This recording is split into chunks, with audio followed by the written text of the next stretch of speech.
ಇತ್ತೀಚಿನ ಕಾಲದ ಹುಡುಗಿಯರು ಒಂದು ಕೆಲಸ ಮಾಡಲ್ಲ ರೀ ಮನೇಲಿ. ಅದೇ ನಮ್ಮ ಸೊಸೆ ಇದ್ದಾಳೆ ನೋಡಿ, 8 ಗಂಟೆ ಆದರೂ ಎದ್ದೇಳಲ್ಲ.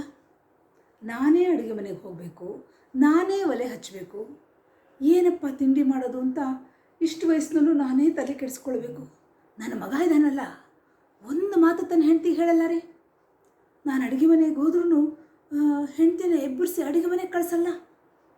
ಅಮ್ಮ ಅವಳು ಸಾಫ್ಟ್ವೇರ್ ಇಂಜಿನಿಯರು, ತುಂಬ ಕೆಲಸ ಮಾಡಿ ಬಂದಿರ್ತಾಳೆ ಅಂತ ಹೆಂಡತಿ ಪರವಾಗಿ ವಹಿಸ್ಕೊಂಡು ಮಾತಾಡ್ತಾನೆ. ನನಗೂ ಈ ಮನೇಲಿ ಕೆಲಸ ಮಾಡಿ ಮಾಡಿ ಸಾಕಾಗೋಗಿದೆ. ನಾನಂತೂ ಇನ್ಮೇಲೆ ಅಡುಗೆ ಮಾಡಲ್ಲ, ಅದೇನಾರು ಆಗಲಿ. ಆದರೆ ಏನು ಮಾಡೋದು? ಮಗ ಬಂದು, ಅಮ್ಮ ಒಂದು ಲೋಟ ಕಾಫಿ ಮಾಡಿಕೊಡಮ್ಮ, ಮಗುಗೇನೋ ಮೈ ಸರಿ ಇಲ್ಲ, ಅವಳು ಮಲ್ಕೊಂಡ್ಬಿಟ್ಟಿದ್ದಾಳೆ, ನೀನು ಸ್ವಲ್ಪ ಏನಾದ್ರು ತಿಂಡಿ ಮಾಡಿಕೊಡಮ್ಮ ಅಂತ ಹೇಳಿದಾಗ ನಾನು ಏನು ಮಾಡೋಕ್ಕಾಗುತ್ತೆ?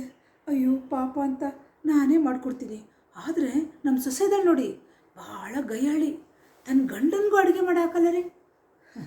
ಇತ್ತೀಚಿನ ಹೆಣ್ಮಕ್ಳಿಗೆ ಹೊರಗಡೆ ಹೋಗಿ ಕೆಲಸ ಮಾಡ್ಕೊಂಡು ಬಂದ್ಬಿಡೋದಂದೇ ಮುಖ್ಯ. ಮನೆ ಕೆಲಸ ಅವ್ರ ಕೈಯಲ್ಲಿ ಆಗೋಕ್ಕೆ ಸಾಧ್ಯನೇ ಇಲ್ಲ. ಅವ್ರಿಗೇನಿದ್ರು ಝೊಮೊಟೊದಲ್ಲಿ ಆರ್ಡರ್ ಮಾಡೋಂಥದ್ದು, ಬೆಳಗ್ಗೆ 8 ಗಂಟೆಗೆ ಎದ್ದೇಳೋದು, ಆ ಅಡುಗೆ ಏನಾದರೂ ಮಾಡಿ ಕೊಟ್ಟರೆ ತಟ್ಟೆಗೆ ಹಾಕಿ ಚೆನ್ನಾಗಿ ತಿಂದುಬಿಟ್ಟು ಆಮೇಲೆ ಕೆಲಸಕ್ಕೆ ಹೋಗ್ಬಿಟ್ಟು ಬರ್ತಾರೆ. ಪ್ರತಿ ಸ್ಯಾಟರ್ಡೆ ಸಂಡೇ ಅವ್ರು ಬೆಂಗಳೂರಲ್ಲೇ ಇರಲ್ಲ ರೀ. ಇನ್ನು ಜಾಸ್ತಿ ದಿನ ರಜೆ ಬಂದರೆ ಅವ್ರು ಇಂಡಿಯಾದಲ್ಲೇ ಇರಲ್ಲ.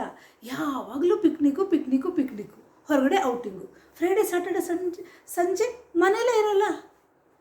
ಏನೋಪ್ಪ, ನಮ್ಮ ಕಾಲದಲ್ಲಂತೂ ಈ ರೀತಿಯಾಗಿರಲಿಲ್ಲ. ಅಡುಗೆ ಮಾಡೋದು, ರಂಗೋಲಿ ಹಾಕೋದು, ಎಷ್ಟು ಕೆಲಸ ಮಾಡ್ತಾಯಿದ್ವಿ.